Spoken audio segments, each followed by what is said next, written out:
Are the 49ers about to make a trade?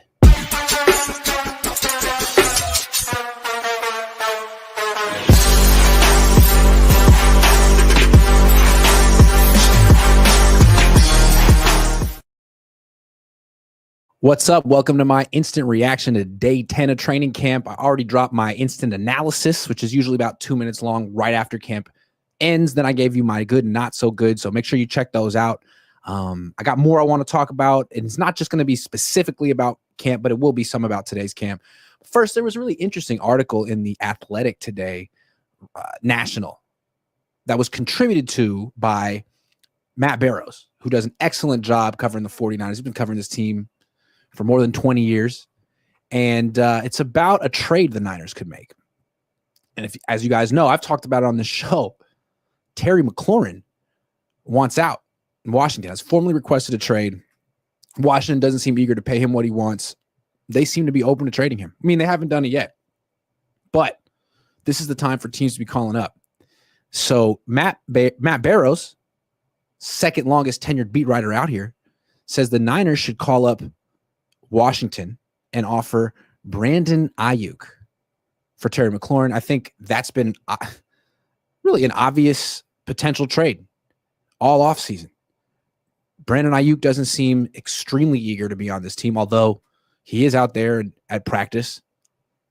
It's hard to know what he feels, but we know he loves Jauan Jennings. They're like best friends. They played in college together. They're at each other's weddings. Brock Purdy was not at. I think they're okay, though, Brock and Brandon. But if the Commanders don't want to keep Terry McLaurin long-term because he's 29 and whatever, maybe they'd rather have Brandon Ayuk. Maybe the Niners would rather have Terry McLaurin because he doesn't have a knee issue. He could play right away this year. My thing with the Niners, I feel like the Commanders could do better. Let's start there. I agree with Barrows, but I think there's a team that could do better than a Brandon Ayuk offer. And I think this trade that should happen for Terry McLaurin. Tell me what you guys think. I think Terry McLaurin should go to the Dolphins for Tyreek Hill. I think that's a fair trade. I don't think Tyreek Hill wants to be on the Dolphins anymore.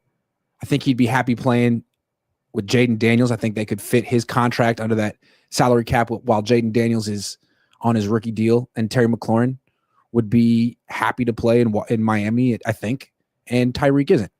That's the trade I think should happen. Tyreek Hill for Terry McLaurin. But if it doesn't, the Niners should call up and offer Brandon Ayuk. That might be the second best option. My question, though, is do you think the Niners would be willing to pay Terry McLaurin? Or if the Niners trade Brandon Ayuk, are they going to trade him for draft picks just to get his contract off the books?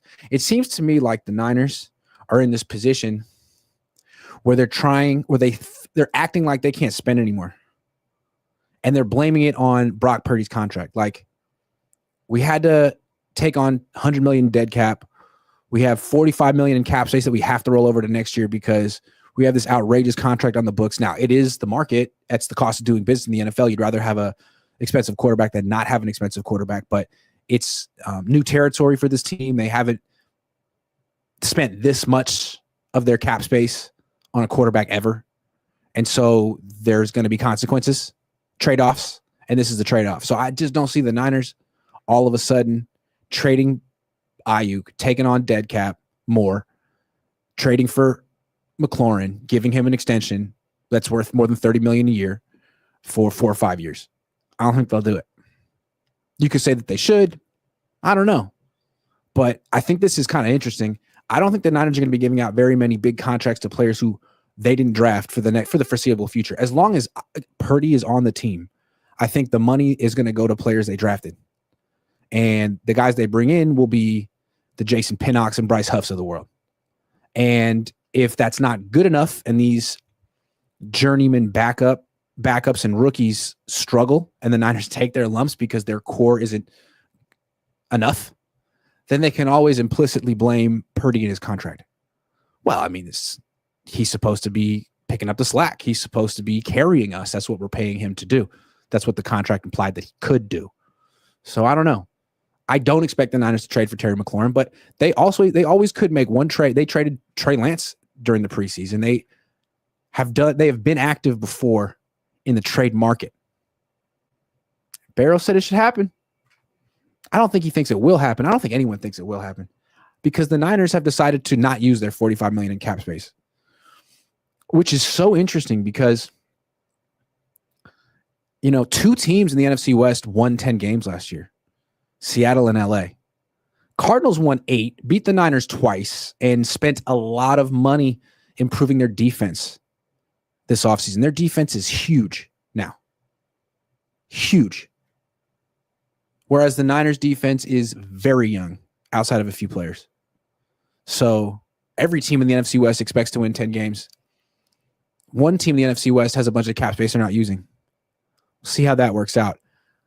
We got a Jauan Jennings update. Cam Inman of the Mercury News asked Kyle Shanahan after practice, is Jauan Jennings' absence purely injury related or is it also financially related? And Kyle, who doesn't seem to be in the mood to fib on the record, he's keeping it real, which I appreciate, said, you got to ask Jauan. He says it's a calf. We check it out. It looks like a calf. I don't know. It was a very non-committal answer. Sounds like there's a calf injury. He injured it in minicamp, so it's there. And it wasn't bothering him the first few days of training camp when he was, trying to show that he was a good player. Maybe he expected the Niners to take care of him. And then all of a sudden, I think it was day 4, the day they were going to put on their pads, day 4, day 5, all of a sudden he was out there for the first half, talking to Ayuk, talking to Salah. They started doing team drills and he's gone. So maybe he expected to get his extension, didn't get it. I think Kyle Shanahan kind of acknowledged that there is, the financial aspect is part of this. Richard Sherman the other day said he has a feeling that if and when the Niners take care of Jauan Jennings, that his calf injury will go away and he'll be back on the field that day. It's almost like Richard knows something that we don't. I mean, he was on this team in this locker room. He probably has some phone numbers, the ones that he needs. So it's possible that Jauan Jennings really is holding out, holding in, which is understandable. I mean, Terry McLaurin is, right? Terry McLaurin wants a contract or a trade. They have him on the PUP list with some bogus injury. I think the Niners don't want to have a messy, dramatic offseason. And if everyone knew Jauan Jennings were holding out or holding in, then that would be the number one story every day, bigger than whatever happened in camp. And the Niners are trying their best to avoid that. They want to control the narrative always. And the narrative is that they're having a good offseason with good vibes and no distractions. That's what they're trying to manifest. And, with mixed results so far. This is one of them. This is one of the bad outcomes here. But the good news for the Niners is that Ricky Pearsall is stepping up the way a second-year wide receiver can. He's having a better second offseason than Brandon Ayuk had. Remember, Brandon Ayuk landed himself in the doghouse his second year because he, kind of was on the verge of a sophomore slump. Ricky Pearsall is not on the verge of a sophomore slump. If he stays healthy, he's on the verge of a breakout season. Then you got Demarcus Robinson, who looks 27, although he's not. He looks really good. So, I don't know. That's a pretty good 1-2 punch. Jordan Watkins looks really good. That's 3. We'll see about Jacob Cowing. Brandon Ayuk's come back eventually. But just between Pearsall, Demarcus Robinson, and Jordan Watkins, those are 3 good wide receivers. You don't really need Jauan Jennings. Even if Jauan Jennings come back, he might be the 3rd receiver on this team behind Pearsall and Robinson. Because Pearsall is clearly more gifted than Jennings. If Pearsall is healthy, he's going to get more targets than Jennings. He's going to get carries. He's going to be the featured guy. And then if Robinson isn't suspended, he's a better fit to play X than Jennings because Jennings can't give you any vertical routes. He can't do anything past 10, 15 yards down the field. This guy can. He averaged 16 yards a catch last year. He's almost as big as Jennings and much faster. So those are your starters on the outside, and Jennings comes back and he's the slot guy again, which is where he fits best. And really the thing about Pearsall is that he's good in the slot too. So I don't know, maybe in the future, what you want is DeMarcus and Jordan Watkins on the outside with Pearsall in the slot, Pearsall in motion. It's a little bit more explosive than Jauan Jennings running a 4.75. And if he does have a calf injury, then absolutely not. But I do think it's interesting that he was trying to use his leverage, seems like it, requested a trade, and some young wide receivers are really stepping up. Pearsall, Watkins, and the older Demarcus Robinson, who looks a lot younger than that. Jordan Rodriguez from The Athletic was here today. Great reporter. She covered the Rams for a long time. Now she's national with them. She said that Demarcus Robinson looks like Benjamin Button out there. Like he's better now than he looked with the Rams a couple of years ago. That's interesting. He definitely looks like a guy who could have 50 catches this year, Demarcus Robinson. The interesting thing is, when is Brandon Ayuk going to come back this season? Is he going to regain his starting job? Is he going to look like the Brandon of old without a training camp? Or is he going to get his feet wet this year and really return next year with a full off season and, a full year removed from this injury? I'm guessing that. I think that's why Demarcus Robinson is so important this year, why Jordan Watkins is so important this year, because Ayuk, who knows, and Jennings, maybe he gets traded for Terry McLaurin. I just don't think Jennings is going to get anything. I don't think he's going to get an extension or a raise, because I think the Niners, I think Kyle Shanahan pretty much said it in the first press conference of training camp. He's like, look, if you wanted to avoid all drama, you'd give away all these contracts, and then the drama would be that you ruined your team. And I think he feels that just giving Jauan Jennings a bunch of money because he feels slighted would ruin the team. They don't have a margin for error now. They're paying too much to their quarterback, so they have to be really conscientious. And they could give Jauan Jennings what he wants, which is probably like $18 million a year, or they could probably get the same exact production out of Demarcus Robinson, who's making how much? Demarcus, I'm curious. Was it 9? Robinson, Spotrac. How much you making, Demarcus? Not even that. He's making $4 million a year, Demarcus Robinson. Why give Jauan Jennings $18 million a year when you can get the same production or better out of Demarcus Robinson for $4? And he's signed through 2026. Why would you do that? You got Demarcus Robinson, who's dirt cheap. You got Ricky Pearsall, who's on a rookie deal. You got Jordan Watkins on a rookie deal. You got Cowing on a rookie deal. You don't need Jennings that much to pay him. So maybe they trade him. If he's not going to get an extension, if he's going to be a malcontent all year, he's got to go. In fact, the fact that he requested the trade to begin with, the Niners need to start making some of these players' dreams come true. You want to trade? You got it. You want one? You want one? You got it. That's what Sean McVay would do, right? Can you imagine Jauan Jennings trying to get over on Sean McVay and Sean McVay being like, damn, you got us. You got us, man. What do you name your price? Would never happen. He would trade that dude to Tennessee. Trade him to the Titans. Or whatever awful team he could think of. He's from out in Tennessee. Maybe the Niners can trade Jauan Jennings to the Titans, give Cam Ward a security blanket, and be done with it. You think they're bold enough to do it? I don't know. If Ricky keeps balling out, they might. Some supers. Dark Halo 2 times, member for 40 months. Thank you very much, Dark Halo 2 times. He says, what are the cap implications for a BA Terry McLaurin swap? All right, let's check out Brandon Ayuk. Cap implication. Let's say they trade him. It would be a post June 1 trade. The Niners would have $8.3 million in dead cap, $1.5 million in cap savings, and I would imagine they'd have a whole lot of dead cap next year. It could be done. It could be done. But the problem is the Niners don't have a lot of cap space next year. You have $14 million. And so maybe if they take on too much dead cap with this move, then they would be over the cap next year. Maybe that's why the Niners aren't making moves. It's because they're going to be over the cap next year if they're not careful.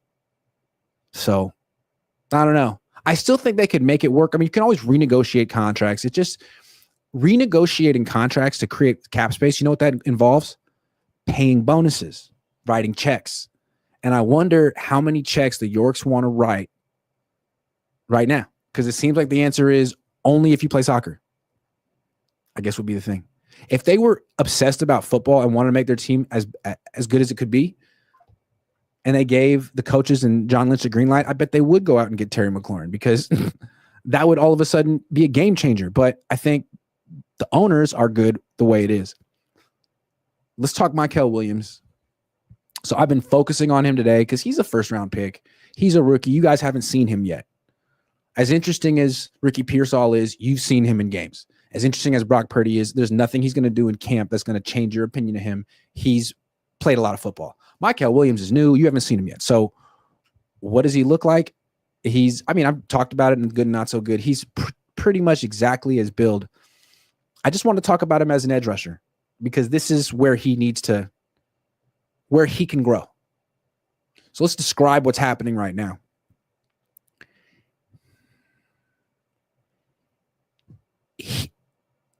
He's basically trying to bench press offensive tackles. That's what it looks like. He's not trying to go around them. He's not really shedding blocks or using his hands the way he does with guards very well. When he goes up against an offensive tackle, whether it's Colt McKivitz or Spencer Burford or Isaac Alarcon or Isaiah Prince, he's going right into their chest and bull rushing and not shedding. It seems like he's getting into some kind of personal shoving match with the offensive tackle in front of him and losing. Maybe it's because his ankle is still kind of messed up. I don't know. They say it's fine, but you never really know. He had this ankle injury all of last year. It affected him. And when he lines up at defensive tackle, he's very, very good as a pass rusher. It seems like against a guard, guards might have their weight a little bit more forward, and he's better at locking him out, using his hands, shedding the block. But against offensive tackles who are more, backpedaling, weight back, upright, he just doesn't seem like he has any. Alden Smith had so many different ways he could use his hands and get you out of his way, shed you. A million different ways. This guy doesn't. He's much more like a smaller Eric Armstead, which is good, right? Armstead had so much success for this team.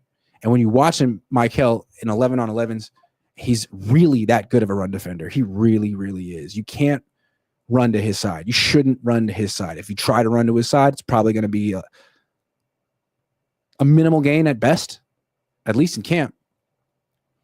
But as an edge rusher, it seems like what he's going to provide is maybe some pressure, maybe some bull rush pressure. But his pass rush win rate from the edge is going to be low, really low at first. In college, it was like 10%, 11. In the NFL, it could be lower. In camp, it looks lower. And it was funny. He was talking about how the wide 9 would really help him. I don't see how that's happened so far. It seems like playing defensive tackle really helps him on pass rushing downs, but lining up at D end far away, extra wide, I don't see how that's happening. He's not exactly super explosive off the ball. He's not Bryce Huff.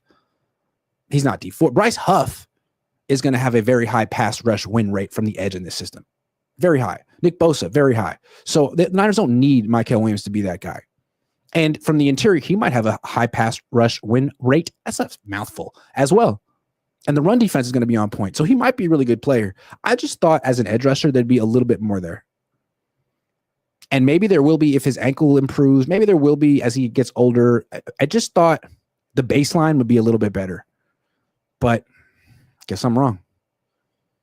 And I guess I shouldn't be that surprised. Robert Beal Jr. went to the same school, was in the same program, had the same coaches. It's not like he's the most technical, hand-fighting edge rusher on the team. He's kind of an athlete. Mykel's kind of an athlete. Trayvon Walker, kind of an athlete. We'll see if Chris Kaserik can coach him up. I'm curious to see, is Chris Kaserik really a good coach, or does he just scream at people? Ah! Here's my impression of Chris Kaserik. Ah! Is that good coaching? It might be. It might be the best coaching. But I feel like Jim Tomsula would yell and grunt and say things in addition to... Well, I'm sure Kaserik does too. I'm sorry. Sorry, Chris. Ah! He's like the Howard Dean of defensive line coaches. Ah! Ah! Chris Kaserik. All right, so I don't know. Are you guys worried about Mykel Williams or not? Good news, guys. Jake Moody made the team. I know you were worried. Had kind of a rough year last year, missed that extra point in the Super Bowl, but the Niners are letting you know that they believe in him, so you should too. Nothing else to see here, guys. They cut Greg Joseph. They were having a kicker competition, and the Niners want you to know that Jake Moody won it. He won. He was better. Now, the fact that he missed more kicks than Greg Joseph in camp doesn't matter, because the style in which Jake Moody made his kicks, it was just prettier. It was more aesthetically pleasing. So they went with him. I really thought that they were going to go with Greg Joseph, but I think that the Niners, I think they're really sensitive, kind of tight about their draft record. They're cognizant that people are holding it against them. And if they just start cutting third, fourth round picks left and right, and they don't win a lot this season, then people like me can go back to them and be like, well, maybe you wouldn't be freaking 7-10 if you hadn't wasted this third round pick on Jake Moody and this one on Cam Latu and this one on, Trey Lance. Did you hear that I asked Kyle Shanahan if he watched Trey Lance? I asked him. I was like, were you pleased to see Trey Lance play so well? He's like, I'm always pleased. I love Trey. I love Trey. And you know what, Kyle? He loves you too. He loves you, man. Big fan of you. So yeah, Jake Moody gonna be on the kicker this year. I'm sure that'll go well. I'm sure there's nothing to see here because the Niners said so. It's nice. Jama free off season. But at least Greg Joseph's still out there. They can still get him. They might have to. I can't wait till you guys see Jake Moody kick for yourself because he has this weird new motion. It's really strange. You'll see it for yourself. But he takes like 8 steps. I don't know what's going on. He looks like the physical embodiment of a head case. You change your kicking motion this drastically, and it has like, I don't know. You'll see it. It's got a lot of moving parts to it. It takes like 8 steps before he takes the first 1 step, if you can even fathom that. Okay, more bad news. Isaiah Nayor got cut. I know a lot of people are getting excited about him because he's tall and fast, which is always exciting. And he made 1 catch. I will never forget this catch. Actually, I don't even remember who threw it, but it was early in camp, and he ran a post, and he caught the ball over Jason Pinnock's head. Did Brock Purdy throw the pass? It was incredible. Caught it. Then he never caught another pass. And in one-on-ones, he would drop him a lot. So that's why they cut him, if you're asking. It's the same reason he didn't play well in college, because he's not that good. The route running, the catching the ball. If running routes, catching the ball, and yards after the catch didn't matter, I'd think Nayor, you could argue he'd be the best wide receiver on the team. Just in terms of size and speed, he's definitely the best wide receiver on the team if getting open, catching the ball, and doing things after the catch didn't matter. If those 3 phases of wide receivers, also blocking, I don't think if those 4 phases didn't matter, I don't think he'd be. I think he'd probably still be here. If it was just about being big and running fast, he'd be here for sure. I wonder if he's going to land anywhere else. I'm guessing not. The fact that they kept Tariq Owens over Isaiah Nayor says a lot. And I want to give Tariq Owens credit because I feel like a lot of people rolled their eyes when Owens got a spot on the practice squad last. He didn't do a whole lot in training camp last year. They kept him on the practice squad, and it was like, oh, Nepo guy over here, huh? Terrell, as a fellow Nepo guy, I feel like us Nepo people don't get enough credit for our bloodlines. Yeah, I am Lil Cohn's son, bitch. That does have certain advantages. It's in me, and I grew up around it. For Tariq Owens, it's yeah, maybe we want to give this guy a year before we give up on him because his dad was Terrell Owens, and he's related to, he's got some of those genes, and he might improve. And so far he is. He had a really nice, he's not a one-trick pony. He can run multiple routes. He can run over the middle. He can go deep. He's kind of big. I like Tariq Owens just for the Nepo babies. You know what I'm saying? Just for us. Mick Lombardi, Tariq Owens. Who else? Kyle Kyle. Me and Kyle have to have like a Nepo truce. It's like, hey man, you don't like me, I don't like you, but we're both Nepo babies at heart, dude. We gotta stick together, man. Nepo babies gotta have each other's backs because the rest of the world hates us. We are a discriminated, victimized subgroup of people. As everyone knows, we have never gotten anything handed to us in our lives. We have to work for everything. And so, what am I talking about? Tariq Owens. I think he's doing a pretty good job. Maybe if Isaiah Nayer's dad was a Hall of Fame wide receiver, he would have made the team. But you know what? He's not. So, that's on him.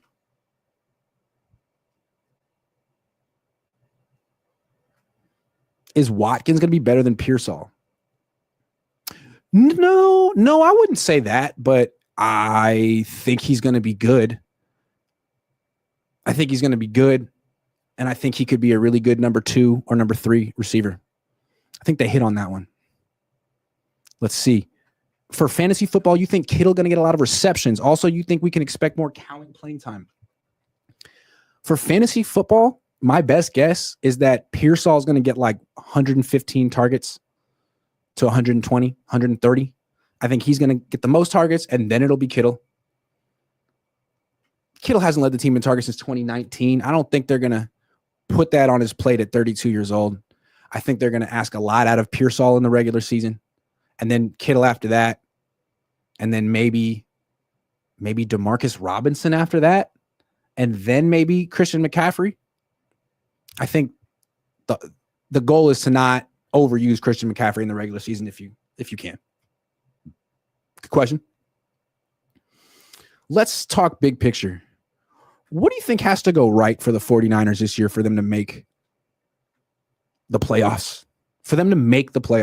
I think a lot of people are looking at their schedule and thinking a lot would have to go wrong for them to miss the playoffs, but I don't look at it that way. I mean, I think this team has a lot going for it. Let's count all the things I like about this team. Honestly, no sarcasm. They're deep at quarterback. They have 2 quarterbacks who can start on this team. One of them's really good. The other one might be really good in this system.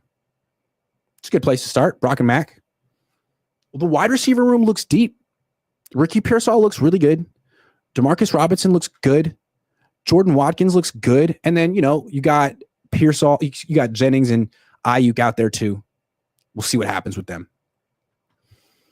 Running back room looks deep. I mean, Christian's not going to be what he was 2 years ago, but he's still here. Garendo's interesting. Jordan James, interesting. Patrick Taylor, interesting. Like, the Niners always have running backs. They're never going to be in a position where they have some stiff back there. It's Bobby Turner. It's this system. They're always deep at running back. They don't have a bunch of all pros at the position, but they have good players at running back. They're deep at tight end. They got Kittle and Luke Farrell and Ross Dwelly. Don't you freaking sleep on Ross Dwelly and Jake Tonjes too. It's just, to me, everything comes down to the offensive line. The Niners have all this talent at the skill positions, a bunch of good small people, but I don't think they have one good backup offensive lineman. I don't have one. So this offense is at the mercy of Ben Barch. It's at the mercy of Trent Williams. It's at the mercy of Colton McKivitz. How many games is Ben Barch going to play this year? He got hurt in his second start last year. If he gets hurt in his second start this year, the Niners are in trouble. They banked on him.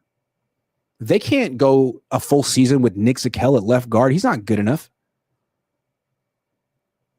They need 17 games out of Ben Barch. Who knows if they can win without him? They need close to 17 games out of Trent Williams. They need 17 games out of Colton McKivitz. If Colton McKivitz misses a game, the starting right tackle would be Austin Pleasance or Isaiah Prince. Like, remember in 2020 when the Niners weren't really that good, even though they had just gone to the Super Bowl, and they'd have games where like Brian Allen was their cornerback? They could have games like that this year, particularly on the offensive line and in the defensive backfield. Let's go defense. On the D-line, Kevin Givens is out for a while. Yetur Gross-Mato's been out, but it seems like they're still fairly deep on the D-line. From the 3 rookies to Jordan Elliott to Bryce Huff to Nick Bosa, Sam Okwanu. They have a lot of bodies, and a lot of the backups are young and improving and intriguing. So if Jordan Elliott were to go down, it's not the end of the world. At linebacker, if Fred Warner gets hurt, you're in trouble, obviously. But still, it seems like they have young, intriguing linebackers on the team. Johnny Holland's one of the best linebacker coaches in the world. Nick Martin's intriguing. D. Winter's intriguing. Tatum Bethune intriguing. Stone Blanton, Luke Gifford, all intriguing. But the corners, man, and the safeties. I mean, they don't have a strong safety. Like, their strong safety is out. And when he comes back, they might have a good tandem. So far, Jason Pinnock's been intriguing. You're hoping that, I mean, he's played before. He's never been anything special, but maybe on the Niners in a new system with better players, he'll be something good. Him and Mustafa could be a good safety tandem, but Jair Brown, in and out, not particularly good. Richie Grant, maybe worse. So they're going to have a liability at strong safety for how many weeks? And then at corner, they're fine right now between Renardo Green, Upton Stout, Diamond Lenore. Those are three good corners. Those are three really, really good corners. But all of them have to play every game. They can't afford any of those guys to get hurt, and Renardo Green's already hurt, and Lenore's working through hip irritation, which sounds awful and painful. Hip irritation. Anyway, I couldn't tell you who the fourth best cornerback is on the team. It might be an undrafted rookie from BYU who's 24. It might be Jacob Robinson. Might be, and I think he's pretty good. But I don't know if the Niners have the guts to even put him on the team or make him the fourth corner. They'd probably go with Dallas Flowers, who maybe we'll see in preseason. Trey Brown has been really, really not good, not so good in training camp. He started off as the starting nickel, then they moved him outside, and now he's only running with the backups. I think they saw enough.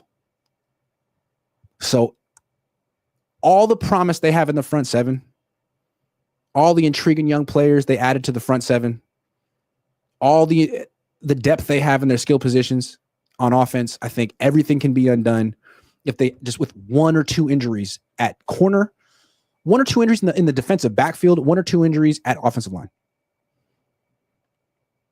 Can they win a game without Trent? Can they win a game without Colton? What happens if Ben freaking Barch goes down? When you're at the mercy of Ben Barch, it's scary. Unless you're a big Zakel J fan. San Fran Trader says, are you high on cowing? No, I've never done cowing in my life.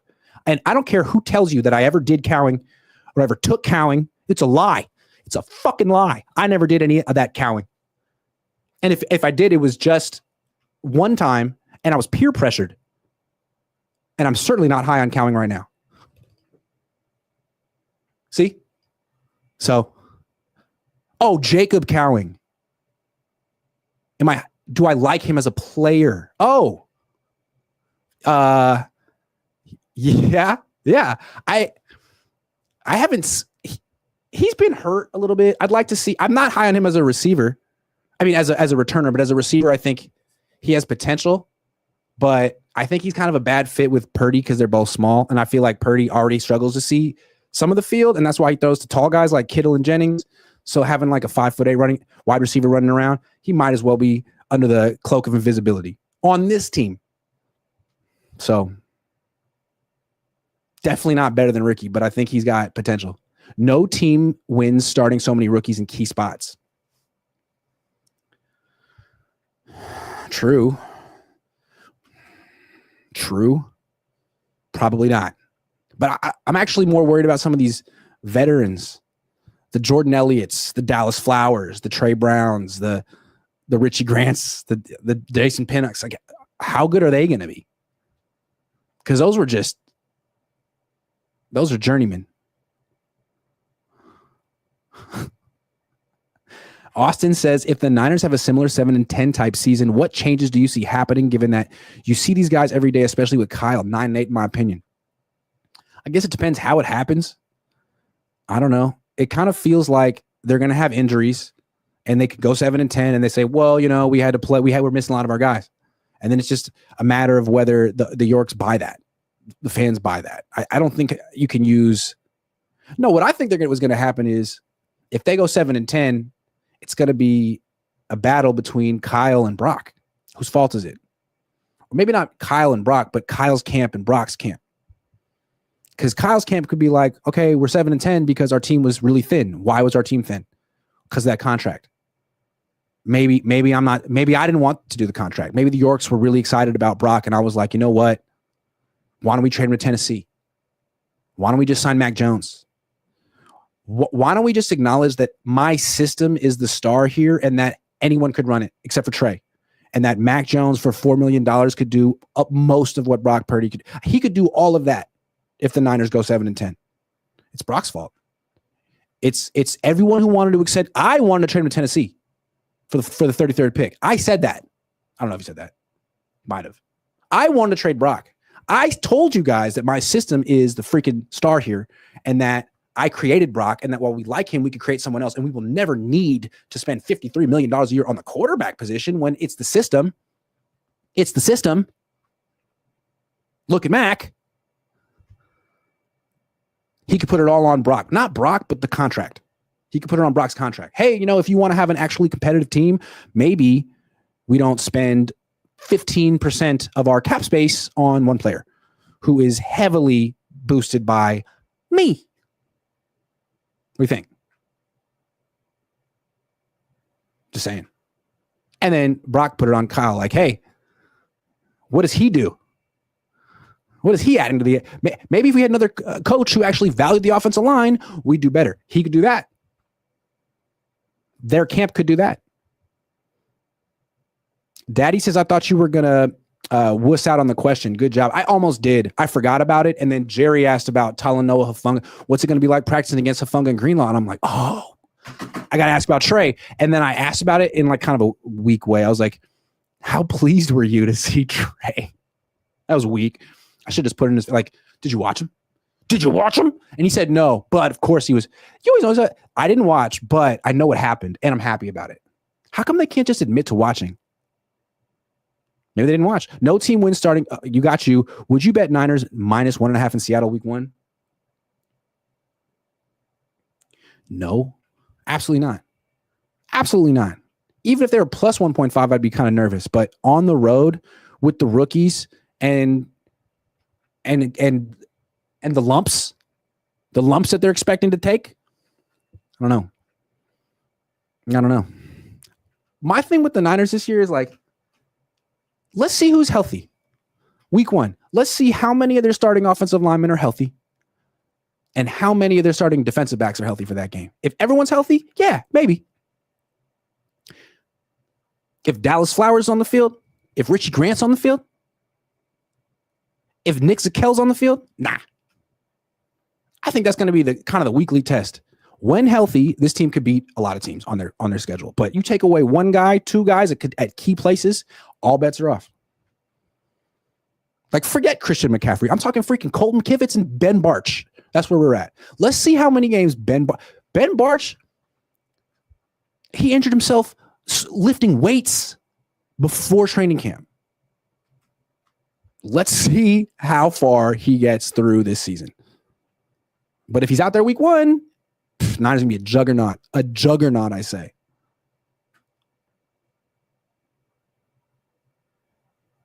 Nick Zakel, NFL four-time All-Patriot League, got it. Yeah, man, I mean, we asked Chris Forrester about Zakel yesterday because there was supposed to be a competition between him and Barch. And I was like, I said that. I was like, so are they still competing or is that Barch's job? And he was like, well, they were competing. And Zakel had every opportunity to take the job when Barch was out, but he didn't. I mean, he was good. He's like, he's good, but he didn't take the job. So yeah, it's Barch's job to lose. I just feel like Zakel's kind of small. Barch is so much bigger than him. Zakel, when you watch him in one-on-ones, he just seems like he gets overpowered a lot. I wouldn't feel comfortable with him starting, but he's one injury away. Spencer Burford is one injury away from starting at left tackle for the 40. Can the Niners win a game with Spencer Burford starting at left tackle? I don't know. He's not Jalen Moore. No offense, but They drafted him to play right guard.